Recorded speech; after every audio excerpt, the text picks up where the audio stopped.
পাঁচজন আর জীবনে আমি খাইনি, আমার মাও খাওয়াইছে না, কিন্তু আমার বউই পারে।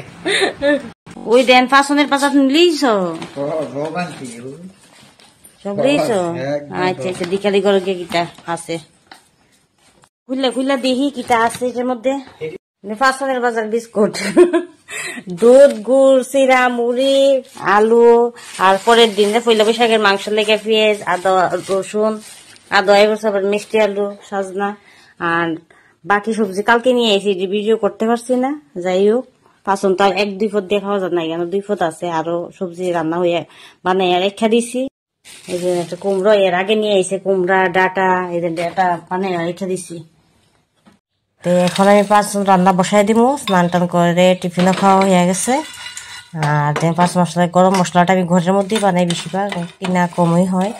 আর গোলমরিচ, এলাচি, লং, দারচিনি সবগুলো একটু ভাজিয়া নামাই নিছি। আর দিয়ে সব সবজি ধুইয়া টুইয়া রেডি করে রেখে দিলাম। সিমের বিচিও সিদ্ধ করে বিচি নিয়ে রাখলাম, ছড়াই রাখলাম, বাদাম ভাজিয়া রাখলাম। আর দেখি সব নিয়ে বসে দিলাম। আর এখন গরম তেলের মধ্যে দিয়ে দিলাম শুকনো লঙ্কার তেজপাতা, দিয়ে পাঁচফোড়ন দিয়ে দিলাম পরিমাণ মতো। দিয়ে এখানে আমি সবজিগুলি সেই তেলের মধ্যে ছেড়া দেব। আমরা তো মানুষ কম, কড়াইটাও ছোট, সবজি পরিমাণটা হয়েছে বেশি, নাড়াইতে খুবই কষ্ট হইতেছে। তা যাই হোক, রান্না তো করতে হবে না।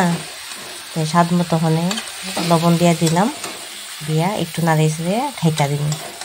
কিছু সবজি দিলাম আর কিছু সবজি রেখা দিলাম, পরে দিব, কারণ জায়গা হইতেছে না, একটু মজা আইলে তারপর দিব বাকিগুলি।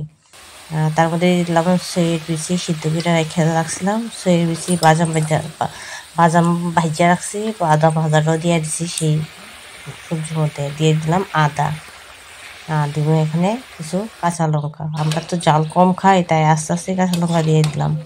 দিয়ে এখন নাড়ে ঢাকা দিব, একটু সিদ্ধ হয়ে যাক, তারপরে বাকি সবজিগুলি দিব। সিদ্ধ হয়ে গেছে, আর বাকি টমেটো, তারপর মিষ্টি কুমড়ো এইগুলি দিয়ে দিলাম। দিয়ে আবার নাড়ে ছায়া তার মধ্যে কিছু মশলা অ্যাড করুন। সেই মশলাগুলি আমি ঘরের মধ্যেই বানাই বেশিরভাগ। রেড চিলি পাউডার এটা কিনা, জিরার গুঁড়া, ধনিয়ার গুঁড়া এটা আমার ঘরের বানানো, আমার আগের ভিডিওতে আপনারা দেখছেন বোধ, যারা দেখছে না তারা দেখে নেবেন। আর হলুদটার মরিচটা এটা কিনা, এটা ঘরে বানাই না আমি। তারপর আবার নাড়ায় ছাড়ায় ঢেকে দেওয়ার পর দেখেন 5 মিনিট পর কত সুন্দর সিদ্ধ হয়ে গেল। তার মধ্যে একটু চিনি দিয়ে দিলাম, চিনি দিলেও খাওয়ার নাকি সবজি রান্নার একটা টেস্ট আয়, তার লেগে একটু চিনি দিয়ে দিলাম।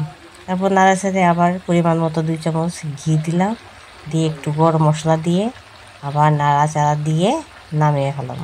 কারণ আমার তরকারিটা এখন রেডি হয়ে গেছে। তো কেমন লাগছে আমার ভিডিওটা সবাই কিন্তু কমেন্ট করে জানাবেন। কমেন্ট করে কিন্তু জানাইতে ভুলবেন না, খারাপ হলেও জানাবেন, ভালো হলেও জানাইবেন। যদি কমেন্ট না করে জানান কিভাবে বুঝুম, ঠিক না? তা রান্না তো রেডি হয়ে গেল। আর দেখেন এখন আমরা 3 জনেই বইয়া গেছি খাওয়ার লেগে। তাড়াতাড়ি খাইয়ে নিতেছি, কারণ আমরা একটু শপিং করতে যাবো, তার লেগে খাওয়া হয়ে যেতেছে। আর আমরা কোনো বারান্টা নাই, তার লেগে শর্টকাট রান্না করছি, ডাইল ভাজি রান্না করি না, শুধু একটা সবজি রান্না করছি।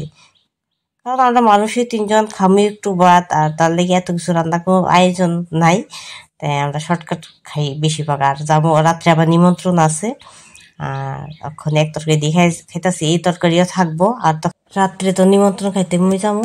তো ঠিক আছে বন্ধুরা, কেমন লাগছে কিন্তু কমেন্ট করে জানাবেন। সবাই ভালো থাকবেন, সুস্থ থাকবেন। আর আজকের ভিডিওটা আমি এখানেই শেষ করছি, টাটা।